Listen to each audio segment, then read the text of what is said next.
యేసుక్రీస్తు దివ్యనామమున కూడి వచ్చిన మీ అందరికీ హృదయపూర్వక వందనాలు చెల్లిస్తున్నాను. దేవుని మహాకృపను బట్టి ఈ రీతిగా దేవుని సన్నిధిలో చేరి దేవుణ్ణి స్తుతించడానికి, దేవుణ్ణి గణపరచడానికి, దేవుని ఆరాధించడానికి దేవుడు మనకిచ్చే భాగ్యం ఎంతో గొప్పది. ఈ రోజుల్లో చాలా మందికి ఇలాంటి అవకాశం లేదు. చాలా మంది బలహీనలు అయిపోయారు, చాలా మంది రోగులైపోయారు, చాలా మంది చచ్చిపోయారు, చాలా మంది దేవుని సన్నిధికి వెళ్దాంలే అని అనుకుని కూడా నిర్లక్ష్యంగా ఆగిపోయారు. కానీ దేవుని దయ వలన, దేవుని కృప వలన, దేవుని సన్నిధిలో చేరి దేవుని స్తుతించడానికి, దేవుని గణపరచడానికి దేవుడు మనకిచ్చే భాగ్యం చాలా గొప్పది. కనుక దేవుని బిడలమైన మనం ఈ లోకంలో బ్రతికేటప్పుడు తృప్తికరంగా బ్రతకటం నేర్చుకోవాలి. ఈ లోకంలో ధనవంతుడు ఎవరు అని ప్రశ్నించుకుంటే దానికి సమాధానం దొరుకుతుంది. ఈ లోకంలో ధనవంతుడు ఎవరికి అని అన్నామనుకోండి, కొంతమంది ధనవంతులు పేర్లు చెప్పేవాళ్ళు ఉంటారు. ధనవంతుడు ఎవరు ప్రపంచంలో అంటే ప్రపంచంలో ధనవంతులు ఎవరో చెప్పేవాళ్ళు ఉంటారు. కానీ ఈ రోజుల్లో ధనవంతులు అనేవాళ్ళు ఉన్నారు, కానీ నిజమైన ధనవంతుడు ఎవరంటే తృప్తిగా బ్రతికేవాడు. తనకున్న దానిలో ఎవరైతే తృప్తిగా బ్రతుకుతారో వారే నిజమైన ధనవంతుడు. వాడికి కోట్లు ఆస్తున్నా తృప్తి ఉంటుందా? ఇంకా కావాలి, ఇంకా కావాలి. ఈ రోజుల్లో చాలా మందికి ఎంత ఉన్నా కూడా తృప్తి లేదు. ఏమండి, 1,00,000 రూపాయలు సంపాదిస్తున్నా కూడా లంచాలు తీసుకునేవాడు, కోట్లు ఆస్తున్నా కూడా మోసాలు చేసేవాడు, 1,00,000 కోట్లు ఉన్నా కూడా ఇంకా మనుషుల్ని చంపేవాడు. ఎందుకు ఇలాంటి జీవితాలు జీవిస్తున్నారు అని అంటే వారి జీవితాలలో వారికి తృప్తి లేదు. తృప్తి లేని జీవితాలు ఈ లోకంలో మనుషులు జీవిస్తున్నారు కనుకనే చంపుతున్నారు, మోసాలు చేస్తున్నారు, ఏమంటే అవసరమైతే దోసుకుంటున్నారు.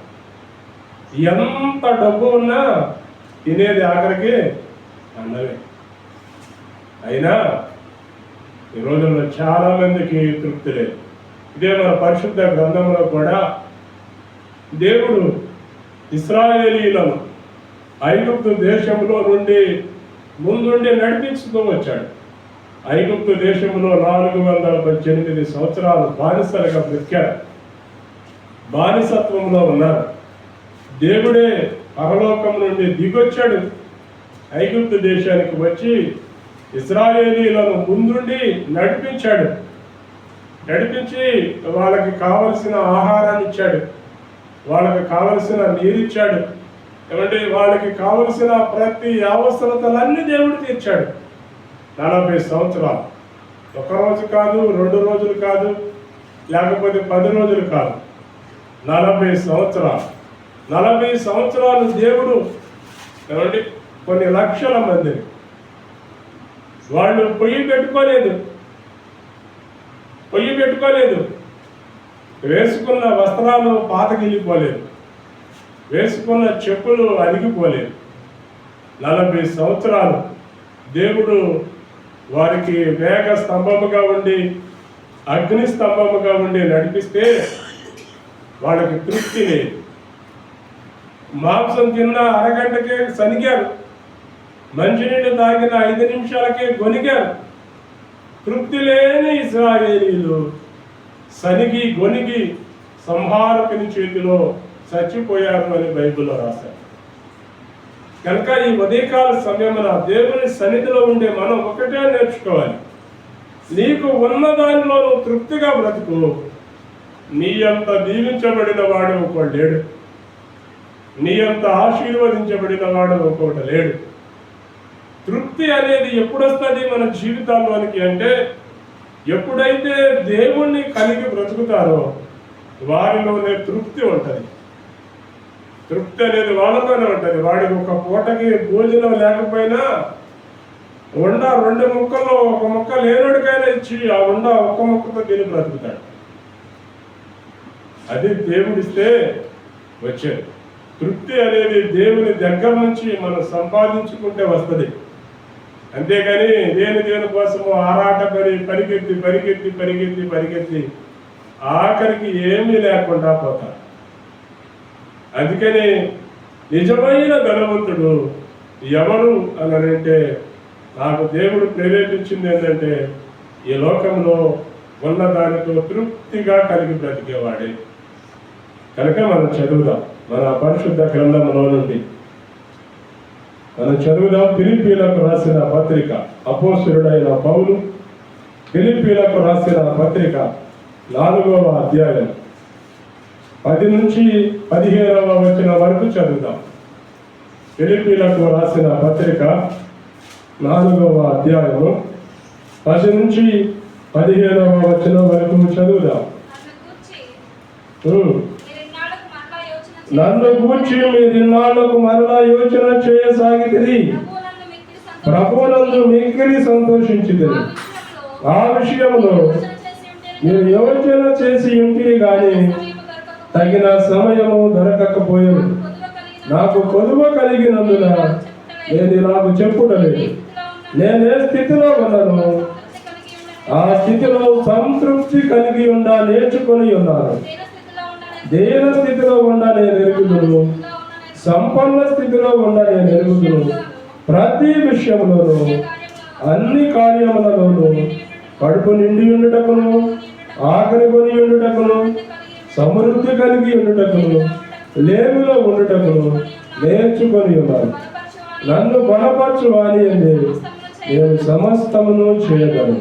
అయినను నా శ్రమలో నేను పాలు పుచ్చుకొనున్నది మంచిదని ఫిలిప్పీలారా, సువార్తను నేను బోధింపనారంభించి మాసిదోనియా నుండి వచ్చినప్పుడు ఇచ్చు విషయంలోను పుచ్చుకొని విషయంలోను మీరు తప్ప మరి ఏ సంఘపు వారు నాతో పాలువారు కాలేదని మీకే తెలియను.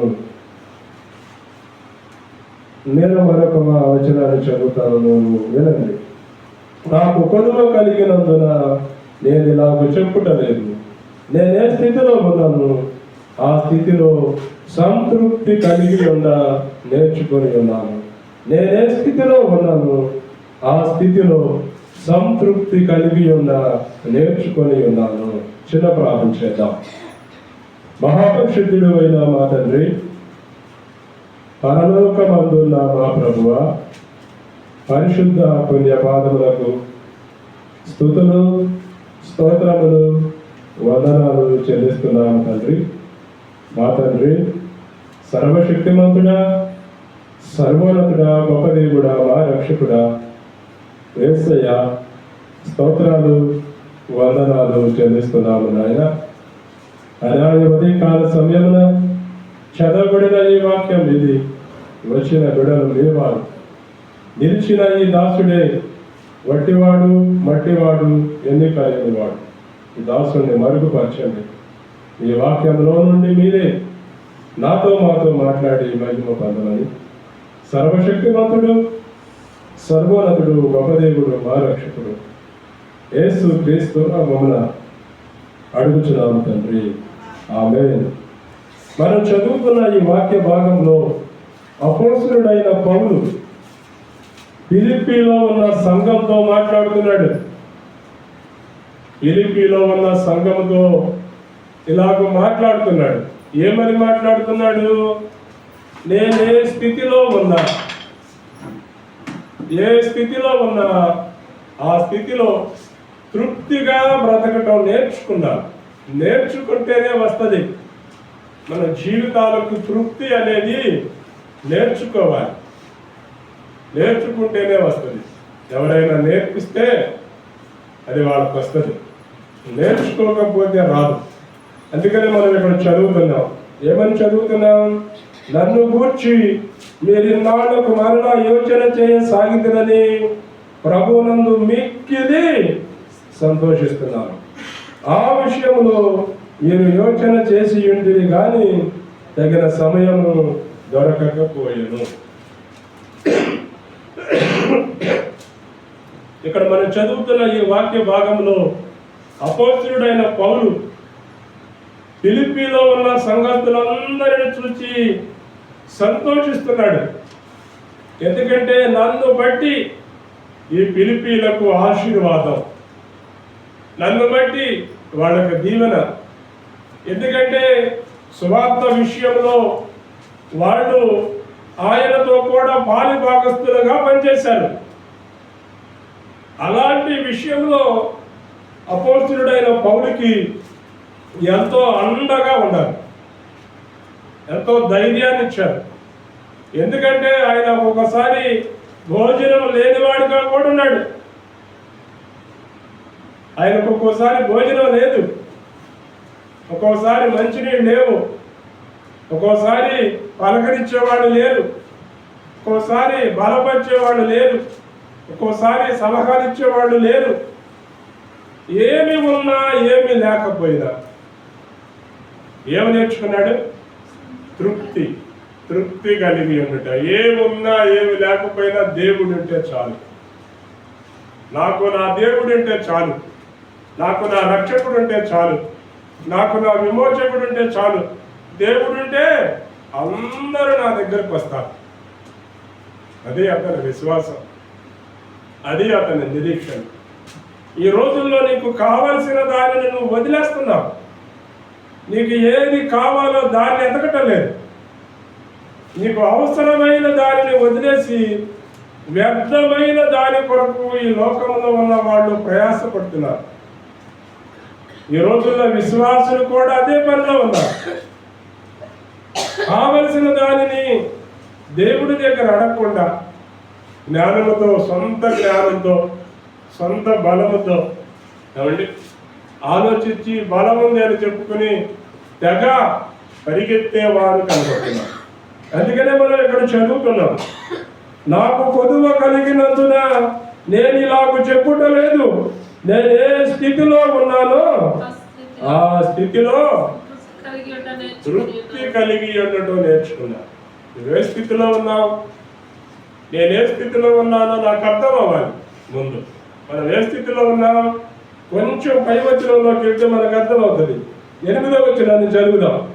మెట్టుకు సహోదరులారా, ఏ యోగ్యత అయినను మెప్పైనను ఉండిన ఎడల, ఏమి సత్యమైనమో, ఏమి మాన్యమైనమో, ఏమి న్యాయమైనమో, ఏమి పవిత్రమైనమో, ఏమి రమ్యమైనమో, ఏమి ఖ్యాతిగలమో వాటి మీద నీ మనసుంచు. నీకు ఏది కావాలి?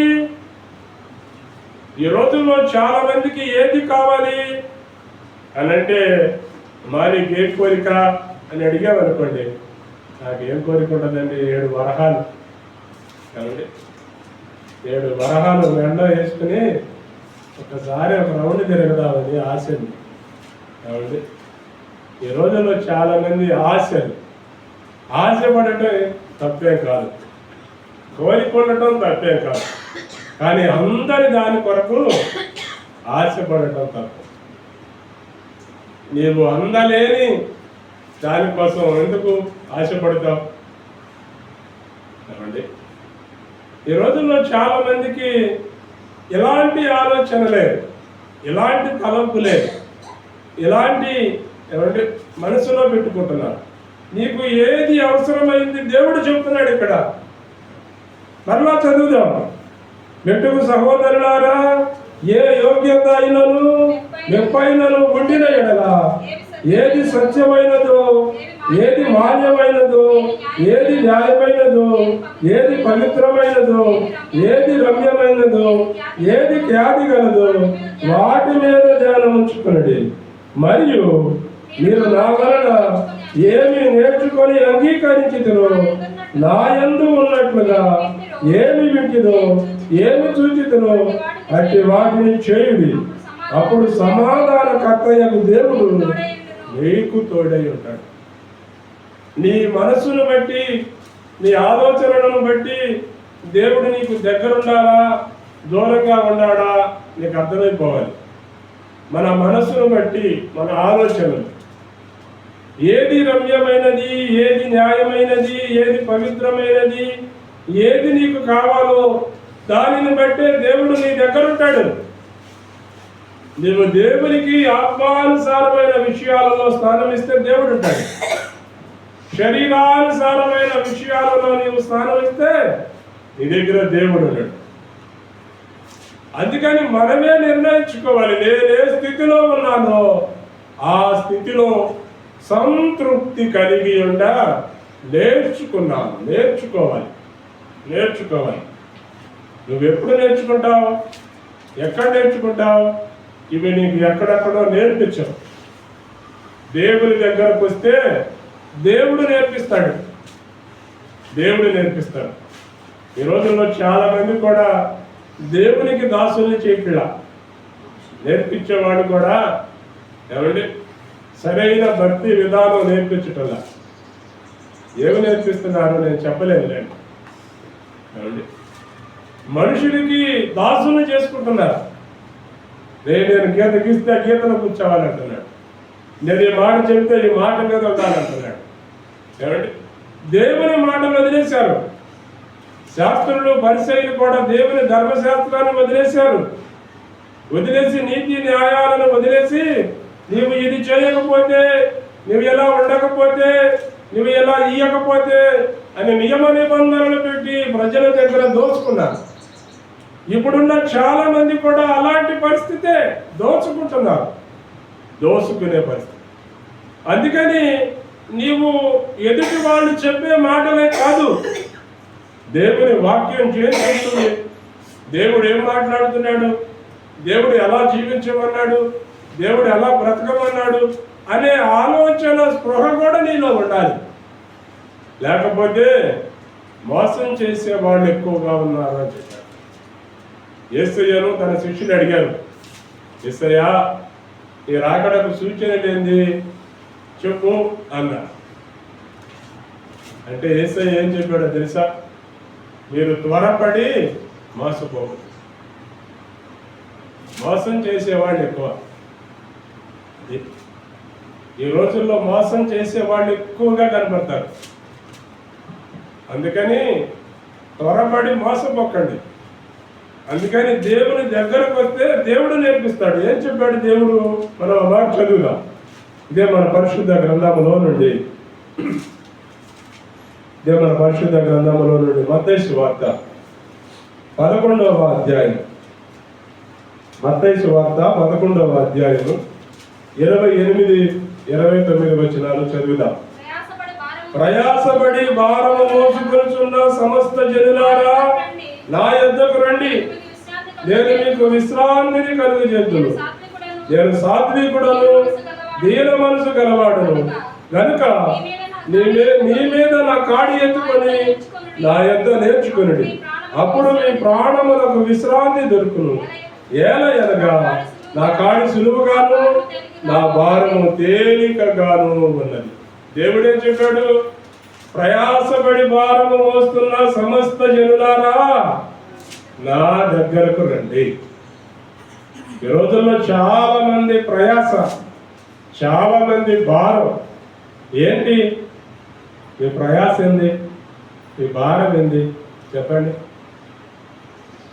ఈ రోజుల్లో చాలా మంది ప్రయాస, చాలా మంది భారం ఏంటంటే నేనేదో ఒకటి సంపాదించాలండి, ఏదో ఒక పేరు తెచ్చుకోవాలండి.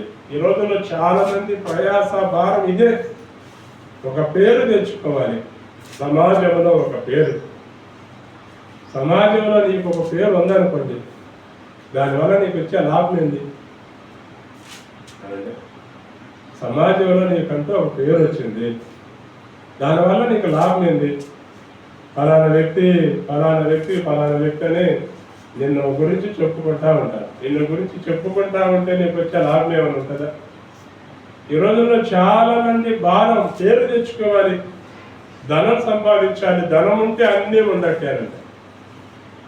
కాబట్టి ఈ రోజుల్లో తెలుగు సామెత ఇదే. నువ్వు ఎలా సంపాదించావా ముఖ్యం కాదు, ఎలా ఉన్నావా ముఖ్యం కాదు. కాబట్టి ఎంత సంపాదించావా అనేదే ముఖ్యం. అదేమంటే ఒక్కో సామెత, బెల్లం ఉండకాడే లేగలు ఉంటాయి, డబ్బు ఉండకాడే మనుషులు ఉంటాయి.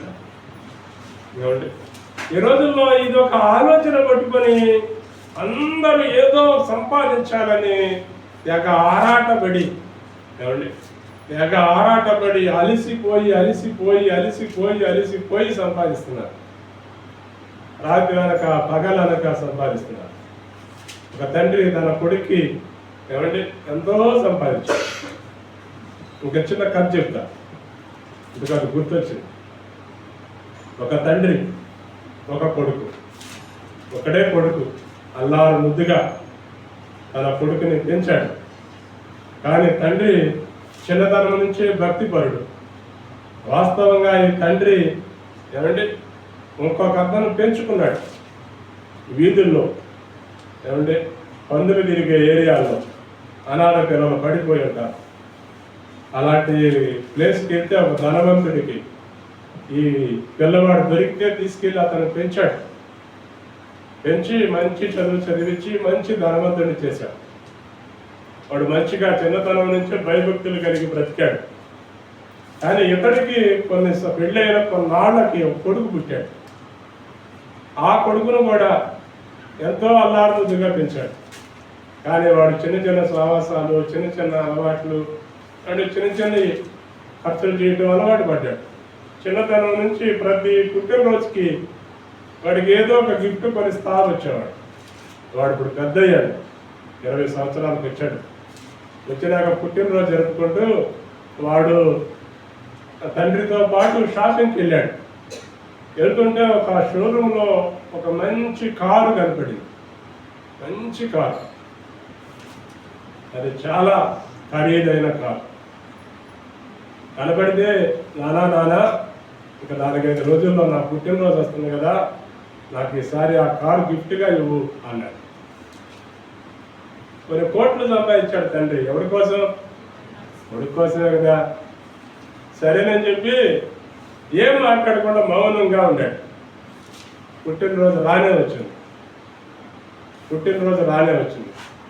వస్తే తండ్రి అంతకంటే విలువైంది గోల్డెన్ బైబిల్, అంతకంటే విలువైంది ఒక బైబిల్ కొన్నాడు.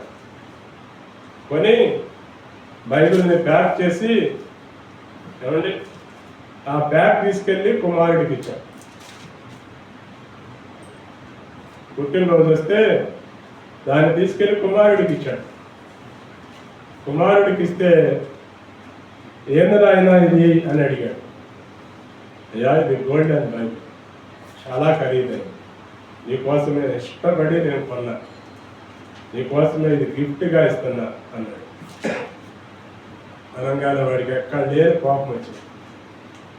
నీకు వెనక కానీ ఎవరు లేరు, ముందు కానీ ఎవరు లేరు, కొన్ని కోట్లు ఆస్తుంది, నాకు ఒక్కడికే కదండి, నేను ఏమడిగాను, చాలా స్వల్పమైనది నీ విషయంలో అడిగాను, నువ్వు నేను కోరింది ఇవ్వలేదని చెప్పి నీ బైబిల్ తీసుకుని అలా ఇసిరేసి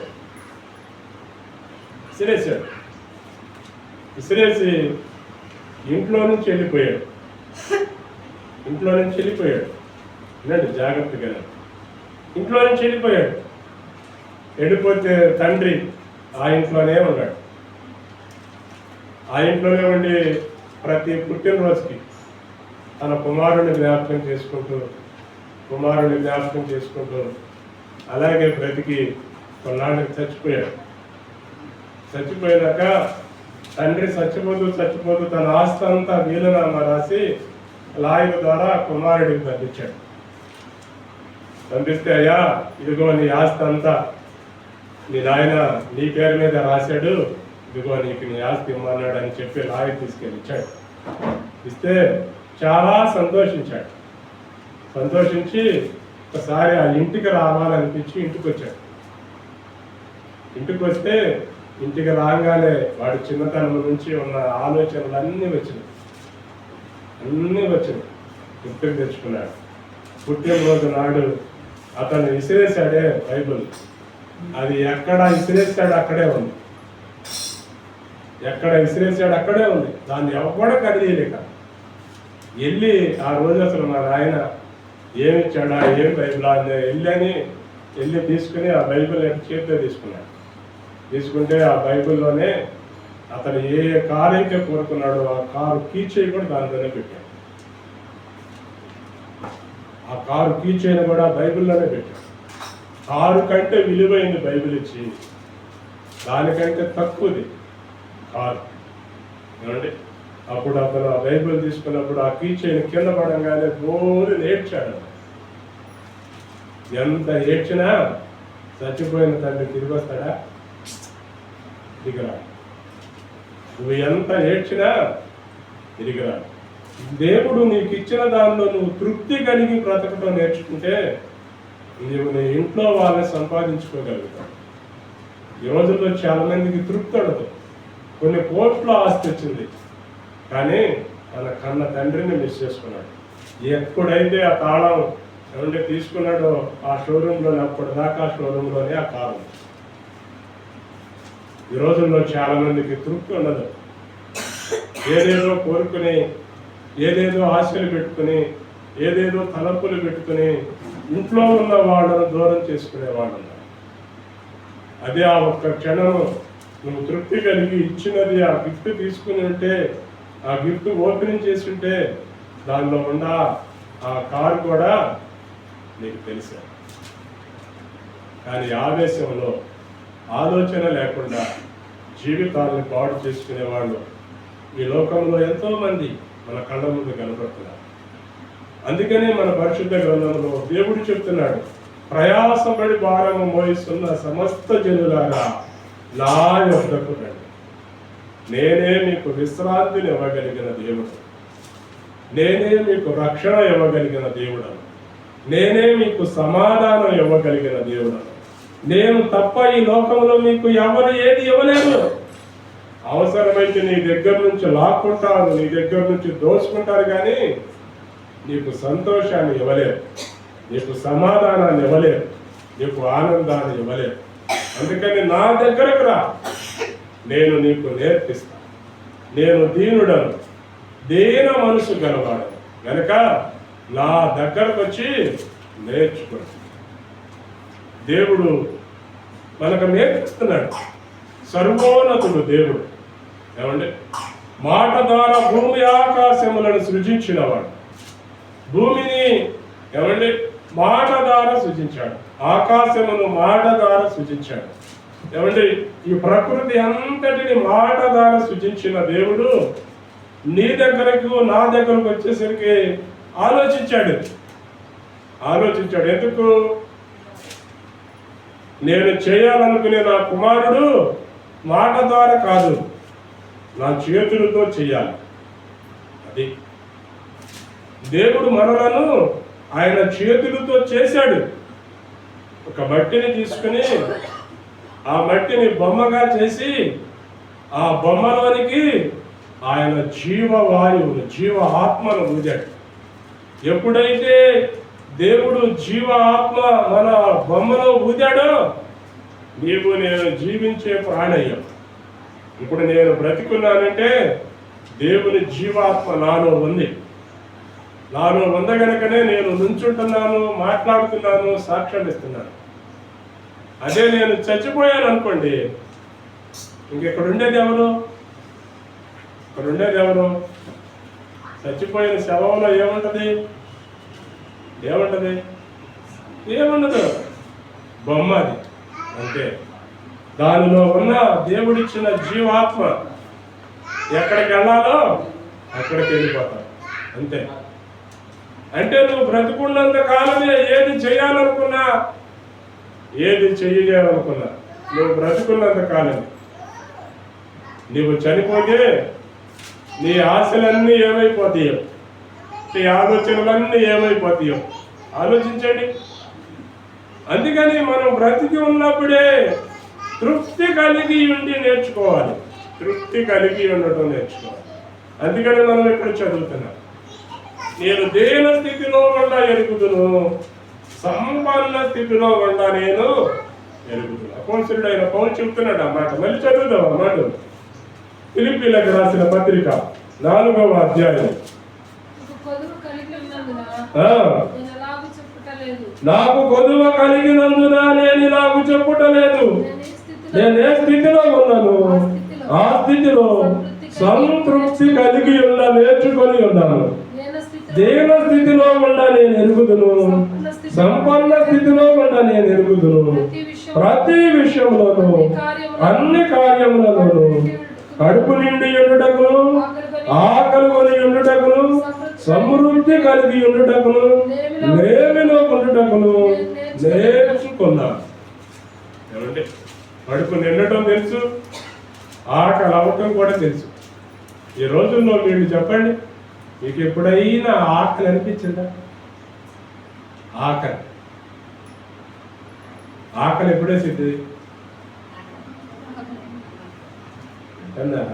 నువ్వేనండి ఒకసారి, నీకు ఎప్పుడైనా ఆకలి వేసిందా? ఆకలి వేయలా కదా. ఇంతగా ఆకలి వేసింది భాష గారు. పొద్దున్నే టిఫిన్ తింటాం, 10 గంటలకు బ్రేక్ఫాస్ట్, మళ్ళీ స్వల్పంగా టిఫిన్ తింటాం, మళ్ళీ 1 గంటకు భోజనం చేస్తాం, మళ్ళీ 4-5ంటికి మళ్ళీ బ్రేక్ఫాస్ట్ టిఫిన్ చేస్తాం, మళ్ళీ 9 గంటలకు భోజనం చేస్తాం. ఇంకా ఆకలి ఆడైంది. ఈ రోజుల్లో చాలా మందికి ఆకలి తెలియదు, కానీ ఆశలు మాత్రం తెలుసు. ఏమంటే ఉదయం బిర్యానీ తిన్నా మళ్ళీ సాయంత్రం బిర్యానీ కావాలని ఎవరు ఉన్నారు తెలుసా? తృప్తి ఉండదు. పొద్దున్న తిన్నా కదా బిర్యానీ, సాయంత్రం తినకపోతే ఏమి తృప్తి ఉండదు. కానీ మనకి ఆకలి అనేది తెలియాలి. ఆకలి అనేది తెలిస్తే ఆకలిగా ఉన్న వాళ్ళ విలువ తెలుస్తారు. అందుకని నేనేం చెప్తానంటే, నీకు ఆకలి విలువ తెలియాలంటే కనీసం వారానికి 1 పూటన్న ఉపవాసం ఉండు. వారంలో 1 పూట, 1 పూటన్న ఉపవాసం ఉంటే నీకు ఆకలి విలువ ఏంటిందో తెలుస్తుంది. ఆకలి విలువ. ఎందుకంటే మన తండ్రులు వాళ్ళు తిన్నా తినకపోయినా ఏమండి మనకి సమృద్ధినిచ్చారు. వాళ్ళు తిన్నారో తినలేదో తెలియదు, ఏమండి తిన్నారో తినలేదో తెలియదు, కానీ మనకు మాత్రం ఆకలి అంటే ఏందో తెలియకుండా పెంచారు. వాళ్ళు అంత కష్టపడితే దీన్ని స్థితిలో ఉంచారో ఆలోచించారు. మరి వాళ్ళ ఆకలి అంటే ఏందో తెలియక నిన్ను పెంచినప్పుడు వాళ్ళని ఎలా చూసుకోవాలి మనం? వాళ్ళని ఎలా ప్రేమించాలి మనం? ఎలా ఆదరించాలి మనం? ఎలా ధైర్యాన్ని ఇవ్వాలి మనం? కానీ ఈ రోజుల్లో ఎంతమంది కుమారులు కుమార్తెలు ఏమండి తల్లిదండ్రులకు చేదోడు వాదోడుగా ఉండి బలమిచ్చి బలపరిచి నేనున్నా నీకు అని ధైర్యాన్ని పంచేవాళ్ళు ఉన్నారు. అందుకనే ఈ రోజుల్లో చాలా మందికి ఆకలి విలువ తెలియదు కనుకనే వాళ్ళకి తృప్తి తెలియటం లేదు. నీకు ఆకలి విలువ తెలిస్తే అప్పుడు అర్థమవుతుంది. నానా నీ జీవితంలో నువ్వు ఎన్ని రోజులు అన్నం తినకుండా వండావు చెప్పు అని ఎప్పుడన్నా అడగండి. మీ తల్లులు మీ తండ్రులు మీకు చెప్తారు. కానీ ఈ రోజుల్లో అలాంటి అడిగేవాళ్ళు లేరు. నేను మా నాన్న చాలాసార్లు అడిగేవాడు. ఆయన చెప్పేవాడు, ఏమండి మా నాన్న పెళ్లి కాని వయసు నుంచే నరాచెట్టుపాలెంలో ఒక ఇంట్లో ఇంట్లో పనివాడిగా పనిచేశాడు. తర్వాత నేను ఎదిగినాక అది మానేశాడు. తిన్నాడో తినలేదో తెలియదు. చాలా కష్టపడ్డాడు. కుటుంబంలో 5 పిల్లలని, 4 మగపిల్లలు, 1 ఆడపిల్ల. 1 మగపిల్లడు చచ్చిపోయాడు. మరొక మనిషి 5 పిల్లలను పోషించాలి అంటే ఎంత కష్టం, ఎంత భారం. అయినప్పటికీ వాళ్ళు కష్టపడి పిల్లల్ని పెంచి పోషించి పెద్దోళ్ళు చేసి ప్రయోజకులు చేస్తే ఈరోజు పిల్లలు ఏమండి వాళ్ళు కష్టపడి పెంచితే వాళ్ళ రోడ్ల మీద పడేసే పిల్లలు ఉన్నారు. ఈరోజు వాళ్ళకి ఏమి లేదు, తృప్తి లేదు. నీకు తృప్తి అనేది రావాలంటే నువ్వు దేవుని దగ్గరకు రా. దేవుడు నీకు నేర్పిస్తాడు. దేవుడు దీన మనసు గలవాడు. దేవుడు సాత్వికుడు. నీకు ఏది కావాలో అది నేర్పిస్తాడు. అందుకని అపోస్తులుడైన పౌలు అంటున్నాడు, నేను ఏ స్థితిలో ఉన్నానో ఆ స్థితిలో నేర్చుకున్నాను. నాకు ఒక్కోసారి ఆకలి అయింది, నాకు ఒక్కోసారి ఆహారం ఎక్కువైపోయింది, ఒక్కోసారి ఉండటానికి ఉంది, ఒక్కోసారి లేదు. అయినా నేను తృప్తి కలిగి నేర్చుకోవాలి. యేసయ్య సర్వోన్నతుడైన దేవుడు, భూమి ఆకాశములను సృజించినవాడు ఈ లోకానికి వచ్చాడు. ఈ లోకములో 33.5 సంవత్సరాలు జీవించాడు. జీవిస్తే ఆయనను ఎంతో మంది అవమానపరిచారు, ఎంతో మంది నిందించారు, ఎంతో మంది హేళన చేశారు, ఎంతో మంది దూషించారు ఆయన్ని. అయినప్పటికీ ఆయన ఏమన్నాడో తెలుసా? నిన్ను ఒక చెంప మీద కొడితే ఇంకో చెంప చూపించు, నీ మీద ఎవడైనా ఉమ్మేస్తే దాన్ని తుడుచుకొని ఉందా ఈ రోజుల్లో? అలాంటి విశ్వాసం ఉందా? అలాంటి భక్తి జీవితాలు ఉన్నాయా? ఈ రోజుల్లో కనపడవు. కానీ దేవుడే దీనుడై ఈ లోకములో ఎలా బ్రతకాలో మనకు నేర్పిస్తే మనము మాత్రం తృప్తి లేని ప్రజలుగా బ్రతుకుతాం, తృప్తి లేని వారిగా జీవిస్తాం. అందుకని నీలోకి ఆ తృప్తి రావాలంటే నీకు ఎప్పుడన్నా ఒకసారి ఆకలి అనేది తెలియాలి. ఆకలి తెలియాలి. తెలిస్తే అది ఎంత భయంకరమైందో తెలుస్తుంది. ఇదే మన పరిశుద్ధ గ్రంథంలో దేశంలో కరువు వచ్చింది, పంటలు పండటం లేదు, ఆహారం లేదు. ఏమండి, ఉండ ఆహారాన్ని రోజు కొంచెం కొంచెం కొంచెం కొంచెం తినేశారు, ఇక ఆహారం లేదు. ఆ కరువు దినాలలో 2 వేశ్యలు ఒక ఇంట్లో ఉన్నారు. బైబిల్లో ఉన్నదే చెప్తున్నారు. 2 వేశ్యలు ఒక ఇంట్లో ఉన్నారు. ఇంట్లో ఆహారం అంతా అయిపోయింది. 2 వేశ్యలు, 2 స్త్రీలు 2 పిల్లల్ని కన్నారు. 2 పిల్లల్ని కన్నారు. 2 పిల్లల్ని కన్నాక ఆ 2 స్త్రీలు ఒక మాటకు వచ్చారు, మనం ఎటు చచ్చిపోతున్నాం, బ్రతకము కనుక మనం చచ్చిపోయామంటే మన కళ్ళ ముందే మన పిల్లలు కూడా చచ్చిపోతారు, మనం బ్రతకాలి, ఎట్టయినా బ్రతుకుదాం అని అనుకుని ఏం చేద్దాం అని అనుకుని 2 ఆలోచించుకుని మాట్లాడుకున్నాం. ఏముంది, నువ్వు ఒక పిల్లోడిని కన్నావు, నేను ఒక పిల్లోడిని కన్నావు, ఈరోజు నా కొడుకుని తిందాం. ఏమండి, ఈరోజు నా కొడుకుని తిందాం, రేపు నీ కొడుకుని తిందాం అనుకున్నాం. ఏమండి, ఈరోజు ఆ కొడుకుని 2 తల్లిని తినేశారు. 2వ రోజు ఆయన తినడానికి ఆ తల్లికి మనసు ఒప్పదు. ఈమెమో కఠినం చేసుకుని కొడుకుని ఇచ్చేసింది, వండుకుని తినేశారు. ఇంకో దాన్ని ఇంకోటి తినాలి అనేసరికి ఇది తీసుకెళ్ళి దాచిపెట్టేశారు. వీళ్ళిద్దరు వెళ్ళారు రాజదేవికి, రాజా ఇదిగో మేమిద్దరు ఇట్లా ఒప్పందం చేసుకున్నాము, ఇదిగో ముందు నా కొడుకుని తిందామనుకుని తిన్నాము, ఇప్పుడు ఆడు కొడుకుని తిందామనుకుంటే దాచిపెట్టుకుంది అని అనగానే రాజు తన వస్త్రాన్ని చూపుకున్నాడు. నేనుండగానే మనుషులే తింటున్నారా? బాధపడ్డాడు. ఆకలి విలువ, ఏమంటే ఆకలి విలువ ఈ రోజుల్లో చాలా మందికి తెలియదు. యేసయ్య 40 దినాలు ఉపవాసం ఉన్నప్పుడు ఆకలి కొన్నాడు. 40 దినాలు, 40 రాత్రులు, 40 పగళ్ళు ఉపవాసం ఉన్నప్పుడు ఆకలి కొన్నాడు. ఆకలి విలువ ఏంటో తెలియాలి. దేవుడికి కూడా ఆకలి విలువ ఏంటో తెలుసు. ఆయన ఆకలి కొన్నప్పుడు ఆయన దగ్గరికి ఎవరు వచ్చారో తెలుసా? శోధకుడు వచ్చాడు, సాతాను వచ్చాడు.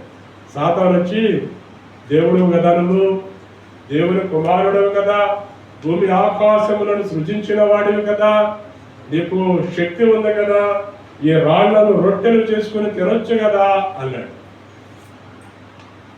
అప్పుడు దేవుడు ఏమన్నాడో తెలుసా? మనుషుడు రొట్టె వలన మాత్రం బ్రతకడు, దేవుని నోట నుండి వచ్చు మాట వలన బ్రతుకుతాడు. నువ్వు తింటున్న ఆహారాన్ని బట్టి కాదు బ్రతుకుతుంది, దేవుడు నీకు ఆయుష్ ఇస్తున్నాడు, అందుకే నువ్వు బ్రతుకుతున్నావు. ఓట్లున్నాయి కొంతమందికి, ఆస్తులు, ఏమండి సంపదలు ఉన్నాయి, అయినా వాడు చచ్చిపోతున్నాడు. వాడికి ఏం కొలువా, ఏం కొరత, అయినా ఎందుకు చచ్చిపోతున్నాడు? ఏమండి, దేవుని నోట నుండి వచ్చే మాట వలన నువ్వు బ్రతుకుతావు. సాతానా నా దగ్గర నుంచి పో అన్నాడు. నువ్వు బ్రతకాలంటే ఒక ఆహారమే కాదు, దేవుని దయ కూడా నీకు ఉండాలి. దేవుని కృప కూడా నీకు ఉండాలి. అప్పుడే నీవు దీర్ఘాయుష్మంతుడు అవుతావు. నీ పిల్లల పిల్లలను నువ్వు చూడగలుగుతావు. అలాంటి ఆయుష్ ఇచ్చేవాడు దేవుడు. అలాంటి తృప్తికరమైన జీవితం నీకు ఇవ్వాలనే దేవుని ఆశ, దేవుని కోరిక కూడా అదే. ఈ లోకంలో బ్రతికే ప్రతి మనిషికి దీర్ఘాయువుతో బ్రతకాలనే దేవుని ఆశ, దేవుని సంకల్పం. దేవుని డిక్షనరీలో మరణం అనేది లేదు. మరణాన్ని తెచ్చింది ఎవరు అనంటే మనుషుడే. ఈ మరణాన్ని తెచ్చిన మనిషే. నీవు ఇది తింటే చస్తావు అన్నాడు దేవుడు. అది తిన్నాడు కనుకనే మరణం అనేది లోకంలోనికి వచ్చింది. అందుకని మనం ఒకటే నేర్చుకోవాలి, ఆయన ఆకలికి ఉన్నప్పుడు శోధకుడు వచ్చి ఈ రాళ్లను రొట్టెలుగా చేసుకుని తిను అన్నాడు.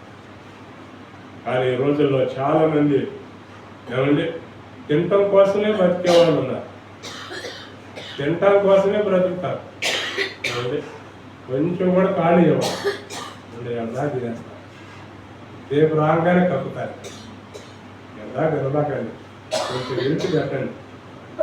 ఒకసారి డ్యూటీ అయిచేయగా తెలుసా మీకు, రాకట వాక్యాలు ఎక్కువ చెప్తాడు. ఆయన అప్పట్లో బాగున్నాడు, మంచి ఆత్మీయుడు, నాకు మంచి పరిచయస్తుడు కూడా. ఏమండి మీకు ఇంత యాక్టివ్గా ఎలా ఉంటారైనా మీకు కొంచెం కళ్ళు కనపడవు కదా, కొంచెం లైట్గా కనపడుతుంది అన్నాడు. లైట్గా ఉంటుందంట కంటి చుట్టూ, అంతే. స్పష్టంగా క్లారిటీ ఉండదు.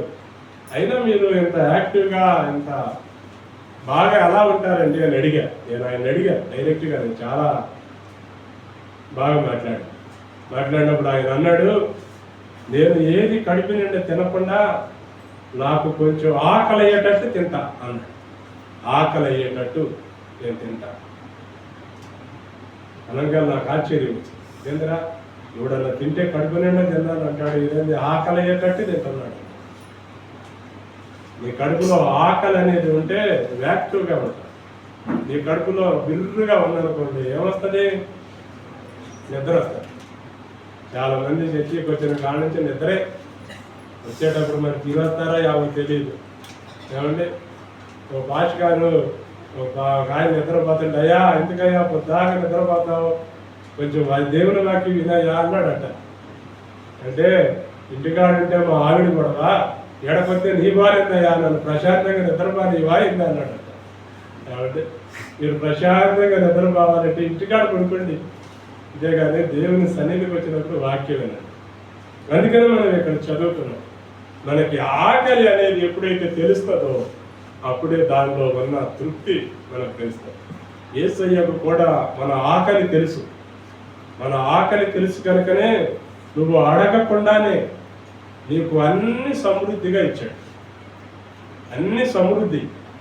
ఈ రోజుల్లో ఏ ఇంట్లో ఇది మాకు కొరత, ఇది మాకు లోటు అనేవాడు లేరు. దేవుణ్ణి నమ్ముకున్నాక, దేవుణ్ణి ఆరాధిస్తున్నాక, దేవుని కృపలో జీవిస్తున్నాక వాళ్ళకి దేవుడు సమృద్ధినే ఇచ్చాడు. నువ్వు 3 పూటలు తినే ఆహారం ఇచ్చాడు. ఇంకా అవసరమైతే 3 నెలలు నువ్వు పనికి చెయ్యకుండానే బ్రతకగలిగే బ్యాంకులో కొంత ద్రవ్యాన్ని పెట్టుకునే అవకాశాన్ని దేవుడు ఇచ్చాడు. అయినా కూడా ఈ రోజుల్లో చాలా మందికి తృప్తి ఉండదు. ఇంకా ఏదో సంపాదించాలి, ఇంకా ఏదో కూడబెట్టాలి, ఇంకా ఏదో తేవాలి అనే ఆఖరికి ఏమీ లేకుండా పోతున్నారు. ఇదే మన పరిశుద్ధ గ్రంథంలో దేవుడు ఒక వ్యక్తిని రాజుగా ఎన్నుకున్నాడు. ఇశ్రాయేలు ప్రజలకు అంతకుముందు రాజు లేడు. దేవుడే ఇశ్రాయేలు ప్రజలకు రాజు. వాళ్ళని ఐగుప్తు దేశం నుంచి నడిపిస్తున్న కానించి దేవుడే సైన్యములకు అధిపతి యెహోవా ఆయనకు పేరు. అంటే ఆయనే రాజు. ఇశ్రాయేలు ప్రజలకు రాజు ఎవరంటే దేవుడే. అలాంటిది ఇశ్రాయేలు ప్రజలు సనిగారు, గొనిగారు. అందరికి రాజులు ఉన్నారు, మాకు రాజు లేడు కనుక మాకు ఒక రాజును ఏర్పాటు చేయని ఇశ్రాయేలు ప్రజలందరూ సమూయేలు దగ్గరికి వెళ్ళారు. సమూయేలు దగ్గరికి వెళ్తే సమూయేలు దేవుడితో చెప్తే దేవుడు కొంచెం బాధపడ్డాడు. బాధపడి ఏది ఏమైనప్పటికీ వాళ్ళకి ఒక మనిషి రాజు కావాలని కోరుకున్నాడు కనుక నేను వాళ్ళ కొరకు ఒకటి ఏర్పాటు చేశా అన్నాడు. అతను ఎవరో కాదు, అతడు సౌలు. సౌలు అనే ఇతను గాడిదలు కాసుకునేవాడు. ఏమండి, గాడిదలు కాసుకునే ఇతన్ని దేవుడు రాజుగా ఎన్నుకున్నాడు. ఇతను ఎవరు? యాకోబు కుమారుల్లో ఆఖరివాడు, బెన్యామీను గోత్రంలో పుట్టినవాడు. బెన్యామీను గోత్రంలో పుట్టాడు. ఆఖరివాడు ఇతన్ని ఎన్నుకున్నాడు. దేవుడు రాజుగా అభిషేకించాడు. మంచిగా పరిపాలన చేశాడు. 1 సంవత్సరం 2 సంవత్సరాలు మంచిగా పరిపాలన చేసినాక దేవుడు అతన్ని అమాలేకీయులతో వెళ్ళి యుద్ధం చేయి అన్నాడు. అంతే, నీవు అమాలేకీయులతో వెళ్ళి యుద్ధం చేసి అమాలేకీయుల ప్రాంతంలో ఏది అట్టు పెట్టద్దు, అంతా బూడిద చేసేయి అన్నాడు. అంతే, అంతా బూడిద చేసేయి అన్నాడు. నువ్వు దేన్ని అడ్డు పెట్టద్దు, దానిలో దేనిలో అంతా బూడిద చేసేసి అన్నాడు. అంటే ఈయన వెళ్ళాడు, యుద్ధం చేశాడు. యుద్ధం చేసి అక్కడున్న గుర్రాలు చూశాడు, అక్కడున్న గాడిదలు చూశాడు, అక్కడున్న ఒంటెలు చూశాడు, అక్కడున్న జంతువులన్నీ చూశాడు. చూసినప్పుడు వాటి మీద ఆశ పుట్టింది. దేవుడేంద్రా అన్ని బూడిద చేసామన్నాడు. ఇప్పుడు చూస్తా చూస్తా ఎలా బూడిద చేయాలి? వాటిల్లో బాగా ఉన్నాయి, బలిసినవి ఉంటాయిగా. ఏమండి, బలిసినవి బాగా కొవ్వు పట్టున్న బలిసిన వాటిని తెచ్చుకుని తన ఇంటి ముందు గ్రౌండ్లో కట్టేశాడు. సమయాలు వచ్చేసరికి మేకల సౌండ్ వినపడుతుంది, ఏమంటే గేదెల సౌండ్ వినపడుతుంది, గుర్రాల సౌండ్ వినపడుతుంది, జంతువుల సౌండ్లా వినపడుతుంది. ఇదిగో సమయాలు, దేవుడు నాకు ఏది చెప్పాడు అది నేను చేసేసా అన్నాడు. ఎందుకంటే నేను వచ్చేటప్పుడు మేకల సౌండ్ వినపడుతుంది, గొర్రెల సౌండ్ వినపడుతుంది, గుర్రాల సౌండ్ వినపడుతుంది, మరి ఇవన్నీ ఎందుకు తెచ్చావు అని అడిగాడు. అడిగితే ఎవరాడో తెలుసా? ఇది నీ దేవుడైన యెహోవాకు బలి ఇవ్వడానికి. అక్కడ పదం చూడండి అసలు ఎలా వాడాడు. ఇవి ఎందుకో కాదు, ఇవి నీ దేవుడైన యెహోవాకు. దీనికి దేవుడు కదా, నిన్ను దేవుడిగా క్షమించాలి, నిన్ను రాజుగా ఎన్నుకున్నవాడు దేవుడు కదా. ఇవి నీ దేవుడైన యెహోవాకు బలి అర్పించడానికి. అంటే ఇతడు శపితమైన వాటిని దేవునికి బలి అర్పించడానికి తెచ్చాడు. అంటే నీ కష్టార్జితం అంతా ఏం చేస్తున్నావు? ఏమండి, నీ కష్టార్జితం అంతా తాగుళ్ళకి వ్యసనాలకి ఖర్చు చేసి దొంగతనాలుగా తెచ్చి అన్యాయాలుగా తెచ్చి దేవుడికి ఇస్తారా? వీడు దేవుడికి ఇవ్వడానికి అన్నాడు. కోపం వచ్చింది దేవునికి కోపం వచ్చింది. నేను నీకు ఇంకా కావాలంటే ఇచ్చేవాడిని కదా, నువ్వు శపితమైన వాటిని ఎందుకు తెచ్చుకున్నావు? నేను నిన్ను కొట్టేస్తాను. దేవుడు మెచ్చుకోడు. దేవుని విషయంలో చిన్న చిన్న తప్పులు చేసినా కూడా దేవుడు క్షమించడండి. మనమైతే మన పిల్లల తప్పు చేస్తే మనం క్షమిస్తామేమో, కానీ దేవుడు క్షమించాడు. దేవుడు గద్దిస్తాడు. ఎందుకు గద్దిస్తాడు? నువ్వు మారాలని, నువ్వు మార్పు చెందాలని గద్దిస్తాడు. అందుకనే దేవుడు చెప్తాడు, బెత్తం వాడని కుమారుడు తండ్రికి విరోధి. నీ కుమారుడు కానీ నీ కుమార్తె కానీ తప్పు చేస్తే నువ్వు బెత్తంతో కొట్టాలి. అంతే తప్పితే భుజమే చేసి పరామర్శించి ఇవి చేయబాగరా అని వాడు ఎంకరేజ్ చేయి, వాడు దెబ్బలు కొట్టాలి. కొడితే అప్పుడు వాడు సరైన మార్గంలో నడుస్తాడు. ఈ రోజుల్లో చాలా మంది పిల్లలు చెడిపోవడానికి కారణం తల్లిదండ్రులే. ఎందుకంటే వాళ్ళకి భయం అనేది, చాలా మంది తల్లిదండ్రులు చెప్పరు, ఇది చేయకూడదు అని చెప్పరు. చాలా మంది చెప్పరు. ఏది చేయాలో ఏది చేయకూడదో కూడా చాలా మంది పిల్లలకు తెలియదు. కారణం ఏంటంటే మనం వారికి నేర్పకపోవటమే. దేవుడు ఏం చెప్పాడు? బాలుడు నడవలసిన త్రామును వాడికి నేర్పాలి. నువ్వు నేర్పిస్తేనే వాడు నేర్చుకుంటాడు. కాదులను వదిలేస్తే ఇక వాడు దేశమంతా దున్నుతాడు. ఆఖరికి నిన్ను తిట్టుకొని చచ్చిపోతాడు. వాడిని చేసేదంతే. నువ్వు ఇలా అవటా కారణం ఎవర్రా అంటే ఫస్ట్ చెప్పే పేరు మనయ్యే. నువ్వు నేను ఇలా అవటా కారణం మా అమ్మ మా నాన్న. నాకు భయం అనేది చెప్పలేదు, ఏది తప్పో ఏది ఒప్పో చెప్పలేదు, నేను ఇలా అయిపోయాను. కనుక మనం అలా ఉండకుండా దేవుడు అతన్ని గద్దించాడు. ఒక తప్పు చేశాడని గద్దిస్తే మరలా ఇంకో తప్పు చేయకుండా ఉంటాడు అనుకున్నాడు.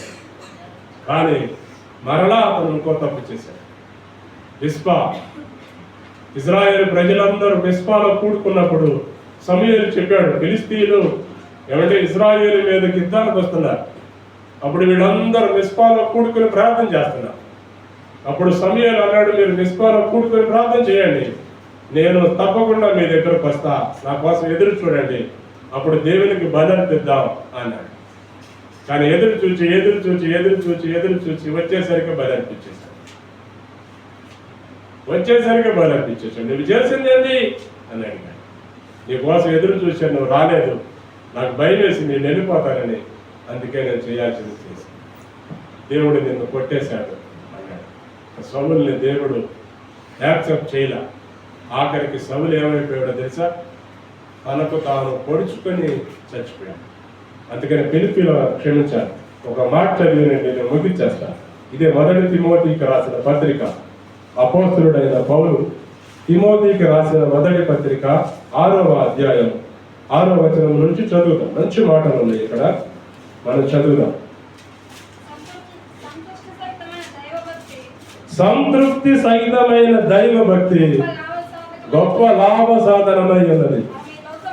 మనం ఈ లోకంలోనికి ఏమీ తేలేదు, దీనిలో నుండి ఏమీ తీసుకొని పోలేదు. కాగా అన్న వస్త్రములు గలవారమై ఉండి వాటితో తృప్తి పొంది ఉన్నాము.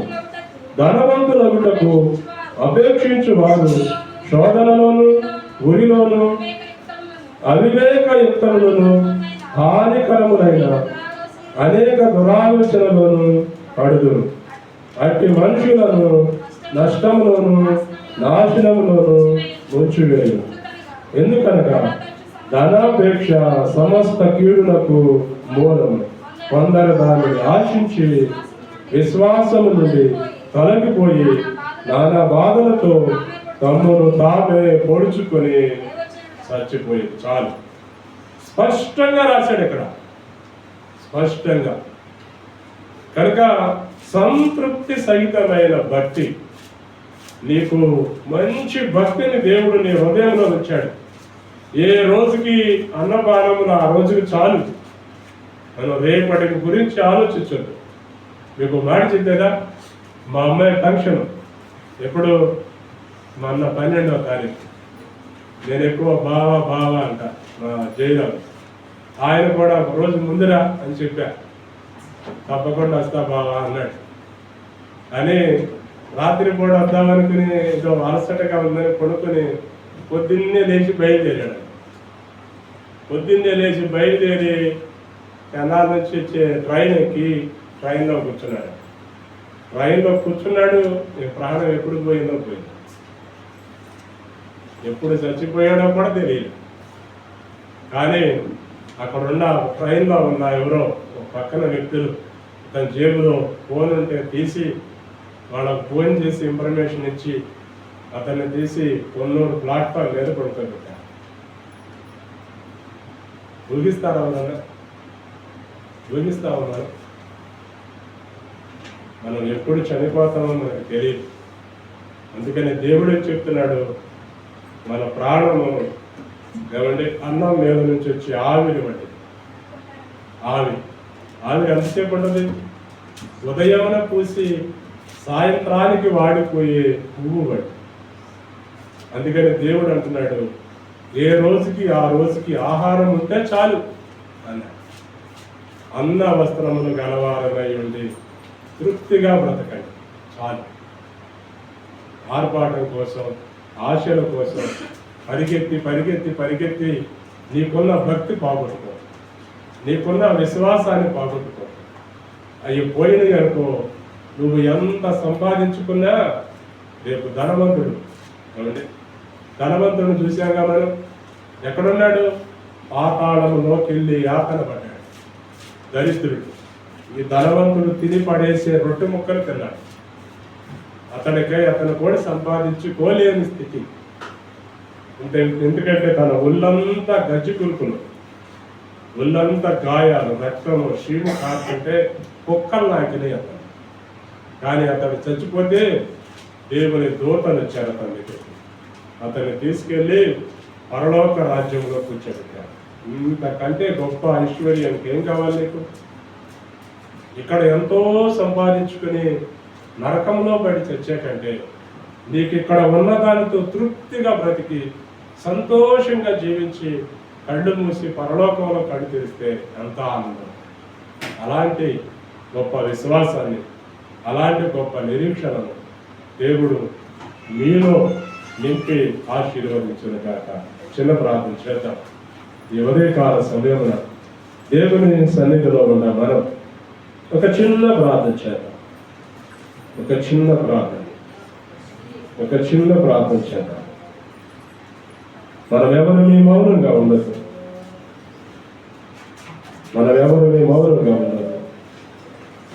అన్న వస్త్రములు గలవారమయ్యుండి వాటితో తృప్తి పొందుతాం. సంతుష్టి సహితమైన దైవభక్తి గొప్ప లాభం. నీవు తృప్తిగా లేకపోతే, తృప్తిగా బ్రతకలేకపోతే, తృప్తిగా జీవించలేకపోతే యేసయ్య నిన్నే పిలుస్తున్నాడు. నీ భారాన్ని, నీ ప్రయాసను, నీ ఆలోచనను తేలిక చేయాలని. ప్రయాసపడి భారము వస్తున్న సమస్త జనులారా నా యొద్దకు రండి. నేను దీన మనసు గలవాడు, నేను సాత్వికుడను. నువ్వు ఎలా బ్రతకాలో, నువ్వు ఎలా జీవించాలో, నువ్వు ఎలా ఉండాలో నేను నీకు నేర్పిస్తా. నువ్వు యేసయ్య దగ్గరకు వస్తే ఆయన నీకు నేర్పిస్తాడు. నీకున్న దాంట్లో ఎలా తృప్తిగా బ్రతకాలో నేర్పిస్తాడు. ఈ లోకంలో తృప్తిగా కలిగి బ్రతికేవాడే నిజమైన ధనవంతుడు. నీ దగ్గర ఎన్ని లక్షలున్నా, నీ దగ్గర ఎన్ని కోట్లున్నా, నీ దగ్గర ఎంత ధనమున్నా నీకు తృప్తి అనేది ఉండదు. దేవుని దగ్గరకు వస్తే నీకు తృప్తి అంటే ఏందో నేర్పిస్తాడు. ఎలా బ్రతకాలో నేర్పిస్తాడు, ఎలా జీవించాలో నేర్పిస్తాడు. కనుక ఒక చిన్న ప్రార్థన చేద్దాం. మహాపరిశుద్ధుడు అయిన మా తండ్రి, పరలోకమందున్న మా ప్రభువా, పరిశుద్ధ పుణ్య పాదములకు స్తుతులు, స్తోత్రములు, వందనాలు చెల్లిస్తున్నాము తండ్రి. మా తండ్రి, సర్వశక్తిమంతుడా, సర్వోన్నతుడా, గొప్ప దేవుడా, మా రక్షకుడా యేసయ్య, స్తోత్రాలు, వందనాలు చెల్లిస్తున్నాను ఆయన. అలాగే ఉదయకాల సమయంలో ఈ వాక్యంలో నుండి మీరు మా అందరితో మాట్లాడారు ప్రభువా. స్తోత్రాలు, వందనాలు. సంతుష్టి సహితమైన దైవభక్తి గొప్ప లాభ సాధనం అన్నారు ప్రభువా. నేనే స్థితిలో ఉన్నాను, ఆ స్థితిలో సంతృప్తి కలిగి నేర్చుకొని ఉన్నాను. దీన స్థితిలో నేనున్నాను, సంపన్న స్థితిలో నేనున్నాను, ఆకలి కొని ఉన్నాను, తృప్తి కలిగి ఉన్నాను. ప్రతి విషయంలో నేను ఎలా ఉన్నానో నేను దేవుని దగ్గర నేర్చుకున్నానని భక్తులు నేర్చుకున్నాను ప్రభువా. మేము కూడా యేసయ్యా మీ పాదాలు కొట్టుకుంటున్నాను. నైనా మేము మాకు నేర్పిస్తామని నైనా మీ పాదాలు కొట్టుకొని గోజాడుతున్నాం. తృప్తిగా కలిగి బ్రతకటం మాకు నేర్పించారు. ఏదో సంపాదించాలని, ఏదో సమకూర్చాలని ఆయాసపడుతున్నాం, ప్రయాసపడుతున్నాం, పరిగెత్తి మా భక్తి జీవితాలను పాటు చేసుకుంటున్నాం, మా విశ్వాసాలను పాటు చేసుకుంటున్నాం. ఆఖరికి మమ్మల్ని మేమే చంపుకునే స్థితికి వెళ్ళిపోతున్నాం. తండ్రి, దయతో మమ్మల్ని క్షమించాడు. ఇంతవరకు మేము చేసిన మా పాపములు, మా దోషములు క్షమించాడు. పాపరాధములు, మా బుద్ధిహీనతలు క్షమించాడు. ఇకనైనా ఉన్నదానితో తృప్తి కలిగి బ్రతకడం నాకు నేర్పించాడు. సంతోషంతో, సమాధానంతో, ఆనందంతో మీ కృపలో, మీ దయలో మేమందరము జీవించినట్లు మీరే మాకందరికీ సహాయం చేయండి. సర్వశక్తిమంతుడు, సర్వోన్నతుడు, గొప్ప దేవుడు, మా రక్షకుడు యేసుక్రీస్తు అతి శ్రేష్టమైన నామములను ప్రార్థించి స్తుతించి అడిగి వేడుకుంటున్నాము ప్రియ పరలోకపు తండ్రి. ఆమేన్, ఆమేన్, ఆమేన్.